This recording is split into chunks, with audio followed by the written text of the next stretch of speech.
Rab here to talk to you guys about the new update to World of Warships Blitz and a little bit of gameplay on the Pensacola. Sorry for the background noise. I'm working on getting that fixed, but yeah, those of you who know, been watching my videos will know that there is some background noise. But I actually am trying to get that fixed right now. I just don't have. It's been a long process coming. Anyways.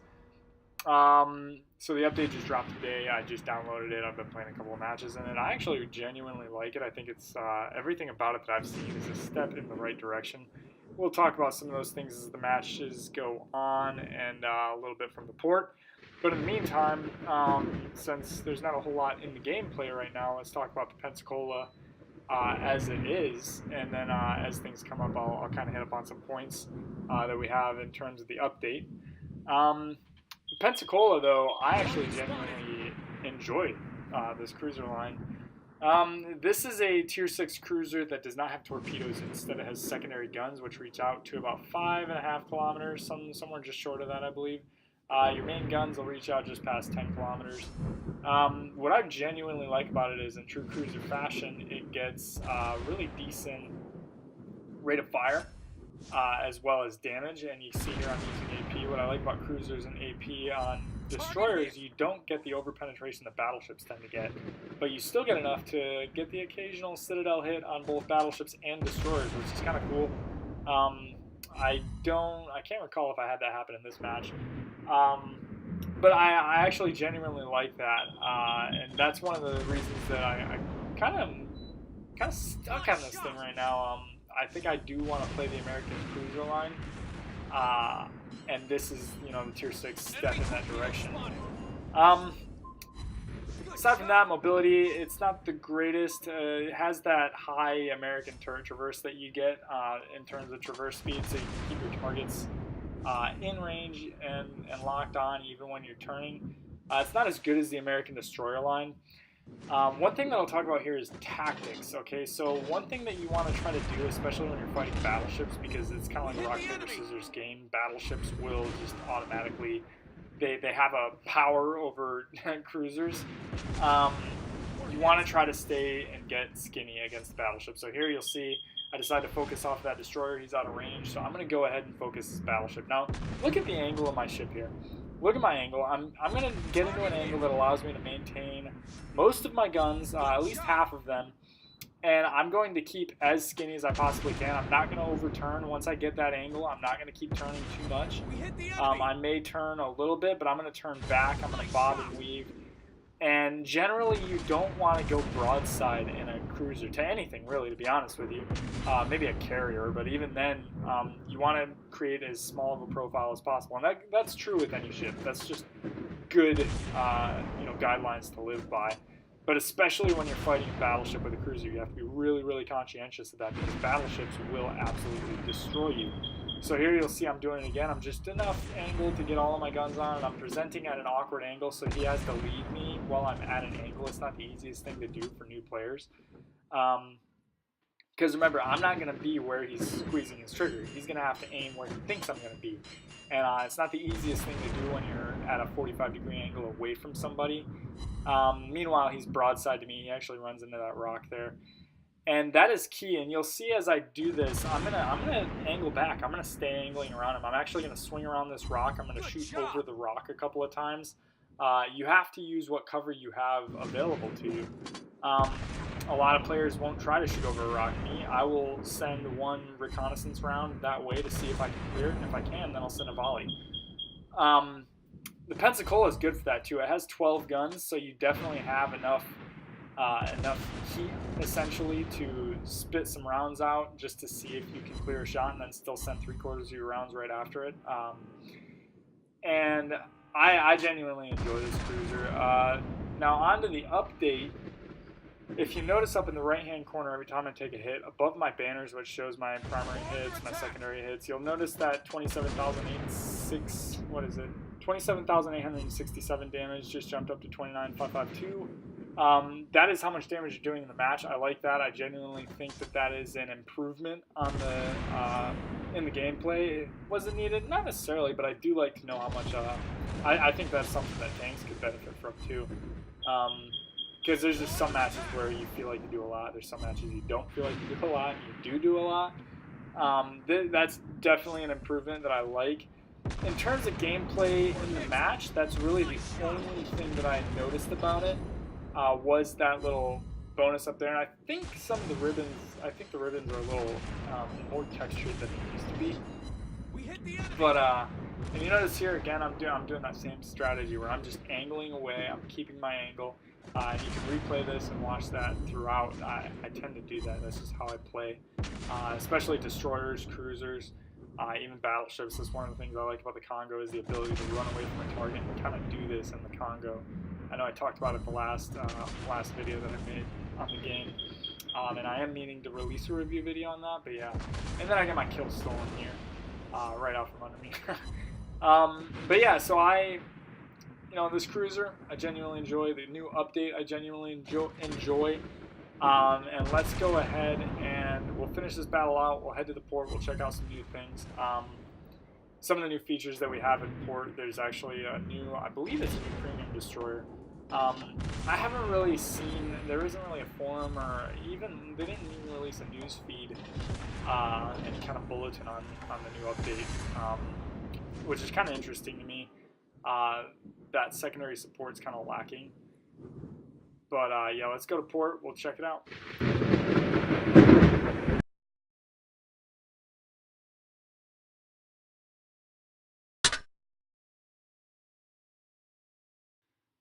So some of the new features that we have in port. One, we actually have a new harbor, Hawaii, which you get by buying something. If you already bought something in the store, you'll actually note that that is currently available to you. It's a nice harbor. I think it'd be interesting to get the Arizona in this port. Little historical background there. I have it. I'm using it right now. I probably won't stick with it, but one of the things I noticed in the tech tree, and it's kind of stuck out to me, is that if you go to the Russian tech tree, there is now a premium destroyer. So looking at the stats, I'm not too excited about this. I'm probably not going to get it. It's a Russian gunboat. That's what the Russian destroyers really are, is gunboats. You see there, it's got 7 main guns, 730 millimeter guns that reach out to 7.3 kilometers. But in true Russian sense, you have 6 kilometer surface detection. Most other destroyers are going to reach out past you or spot you before you spot them. And your torpedo range is kind of nerfed in this thing with only 3.6 kilometers of torpedoes. And only 2,000 damage, but I mean, you do have a lot. It looks like, maybe I can pull it up. Let's see how the torpedoes are aligned. Yeah, so they're all central actually, so you can fire them all at once. That's actually pretty insane, really. But you have to be really, really close to do it. So this might be one of those ships that might actually be kind of fun to bring up against a, and you can see them all right there down the spine. Might actually be really, really fun to bring in close against a battleship and just completely one-shot a battleship with all your torpedoes. Because you got, 12 tubes, you're doing 24,000 damage. Even then, you're not going to one-shot them. You're still going to have to put a lot of gunshots in. Fortunately, you can see all the guns. You got 2 in the front of the, I think that's the bridge right there. And then behind and the aft portion, you have another 5. So 5 guns is a pretty good trail armament. You can get some dudes chasing you. Which generally isn't where you want to be as a destroyer anyways, chasing another destroyer. So could be interesting. I might actually get it just to see what kind of fun I can have with it. But going through the tech trees, there really wasn't anything else of note. They still don't even have the Sims, which I believe is still in the store. I got mine. But yeah, I don't see that in there. Nothing in the British tech tree yet except for the Campbelltown, which I have. I don't even know if that shows up if you don't have it. But yeah, so going to some of the other features that were released, let's go ahead and check out the missions. So now we have daily challenges, which kind of goes in line with tanks. You don't necessarily have to start battle here. You just rack them up as you battle. And yeah, they kind of play out the same way that they would in World of Tanks Blitz. So you just have to, like it says there, destroy 2 enemy destroyers, or be the MVP 1 time, or destroy 2 enemy ships. And then if you go down to completion criteria, which is midway down there, shows you what tier you need to be and whether or not it has a nation limit to it and a ship type limit. The one on the very right you'll notice it has a cruiser limit. The bonuses here, it's kind of nice because credits are extremely hard to get in this game. And the fortunate thing is that this is just another way that they're adding credits to the match. I mean, really, you look there, it's only going to come out to 42,000 more credits that I'll make today, but that's 42,000 more credits that I'll make today if I complete all of these missions. I'm assuming that they're going to refresh every 12 hours. The next refresh is refreshing with the server reset, which is where everything else currently refreshes. Daily login hasn't changed. None of the daily missions have been added or anything like that. But I would like to point out that I found this today as well. So they added a new XP super booster. You get 50% free, more XP, and then 250% free XP. I'm not sure. I'm assuming that there won't be any restrictions to pair these two together, giving you a combined total of 85% XP and 400 free XP. That would be kind of nice if you're, grinding a line, especially at the higher tiers. If you get some of these stockpiled, that might be kind of fun to play with. One of the other things that was brought to the attention, and a lot of these notes you can find inside of the update notes, at least in the App Store. You now have a fleet message board, so you can go in and post a message. And for instance, I can say, if you are not on Discord, let us know, and we will get you there. And then I will hit done. I will post that. And this gives you a new way to communicate with your fleet members. It's a lot better than the current message system in game, and I talked about this in my last video. One of my most hated points is you put a message in here and it just disappears. If you're not on when the message hits, you then would get the message. You can't send PMs. Look at this. I can't send a private message to any of my friends. Can't send a message. I can look at his details. I can block him, but I can't send him a message. And that's really frustrating. Even if you go to your friends list, there's nothing you can. I don't know. Oh, there you go. You can chat. So you have to go to your friends list to send them a chat, which I did not know that. Now I know. But from the message, what's messed up is that you can't do it from the chat box. You have to open and go back to port and open your friends list, and there's your friends list, and you can send a chat. I really am not a big fan of that. Yeah, so aside from that, the that I noticed that was added, if you guys catch it, I didn't, feel free to mention it. Not a whole lot was changed at the battle interfaces. Ooh, there we go. So we actually do have some new awards, quite a few actually. It looks like 6 new awards that were added. So Confederate, damage at least 6 ships and sink at least 1 of them. Clear Sky, destroy 20 aircraft in a single battle. The number of aircraft you destroy must exceed 30% of the total number of aircraft destroyed by your own team. And that's actually something that I could imagine getting a lot in the Pensacola, since this is also a video on the Pensacola. I had a match the other night, I think it was last night actually, where I actually downed 7 enemy aircraft. And I did that by placing myself just in the middle of my fleet. And there were 2 squads of bombers and a squad of torpedo bombers that were coming in. And that, that's something that I would imagine a lot of cruisers and battleships will pick up. What else we got? Cause 80,000 damage in a single battle. I've done that a few times. Believe it or not, more often at tier 3 than anything else, because the Campbelltowns and the Wicks are just, they're monsters. What else we got here? Win a battle and cause the highest damage on your team, but without destroying any enemy ships. That's kind of nice, because there have been a lot of matches where I've done a buttload of damage and not killed a single ship. So that'll be kind of interesting to see that come out. Last Hope. Win a battle as the only survivor on your team. So that's the WoWSBLITZ version of a Kalavanov, essentially. Except there's no, number. It could be you versus one other dude, and I believe you'll get that by the looks of it. And then Wither, cause at least 40,000 hit points of fire and flooding damage to enemy ships. That's pretty good. I'd be interested to see that come into play. Yeah, so that's quite a few. Let's see if they added, did they add any new, I guess I could have stayed here, huh? Alias. So we have, let's do, bam, levels, signals. So no new aliases. Here's the other thing, is that ranked battles have been added. So then they have co-op. Whoops, no, I don't want to do that. Ranked battles. Rank shop. Okay, here we go. This just got interesting, huh? All right, so how does this work? 5 advanced repair kits for 750. So I'm assuming that a lot of this has to do with, is that a special currency? Let's see, I imagine that that's a special, yeah, rank coins, there it is. So, and here's these new boosters. So that's kind of cool. It's got a ranked shop, so you actually have an incentive to playing ranked battles. And here's like some of the camouflages that looks like that you get in the main game. You see down there or over there, wherever. We have 6 hours. It's up there on the top.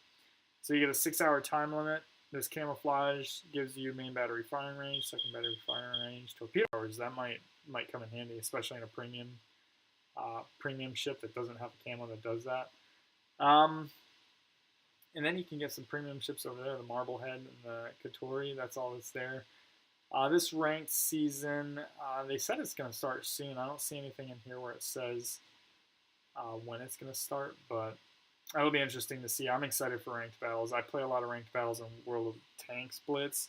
At least I did prior to the reset, and so I'm really looking forward to this. But yeah, so, and then you have your campaigns that are still going on. I didn't talk about this the last time. I kind of like this. I haven't really played the campaigns too much. I've been so obsessed with the main game, but so there you have it, guys. Ranked battles, some new awards for matches. You've got some incentive to doing ranked battles, and it's got its own store, which is it's pretty cool. It's pretty legit. Some new user interface stuff into the match itself, being able to see how much damage you're dealing, and a new fleet chat system so that you can just post and it never goes away, which I believe is the idea. Displays up to 100 topics and comments, so people can comment.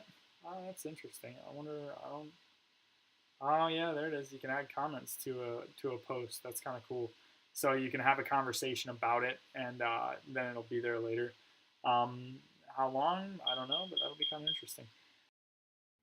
P.S. I just want to throw one more thing out there because I just found this right before I published the video.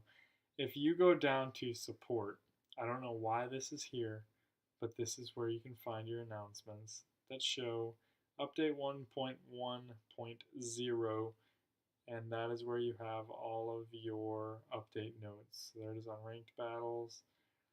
You need to be level 15 to join ranked battles. That's now we know. I think I'm good, but yeah. And each ranked battle has a time limit of 8 minutes. Oh, I'm definitely going to be playing a lot of ranked battles. That's what we wanted anyways.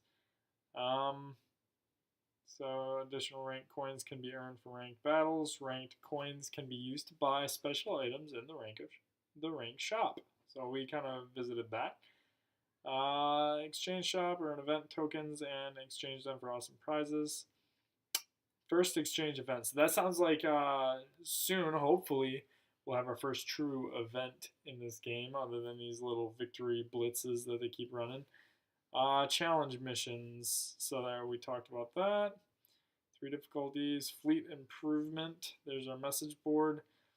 6 new medals. So I already looked at those. Rarity of Iron Fortress has changed from Elite to Honor. I didn't even catch that. Aiming system. Target lock will not automatically jump between ships if players don't manually change aiming point. That is a huge one. I think I talked about that actually in my first review video, that you could kind of exploit that. It wasn't really an exploit, but there were definitely a few times where I definitely did kind of exploit that a little bit. And I sat next to a friendly ship just to screw up somebody's aiming. In-game HUD development, real-time damage dealt. We looked at that. Unify ribbon art style. That's kind of nice. That's what I talked about, the texture change. I knew something had changed, so I'm glad to see that I wasn't crazy. Making a purchase, and again, this is going to be in something gold related, I'm pretty sure. Torpedo arming distance. So now there's that's good to know.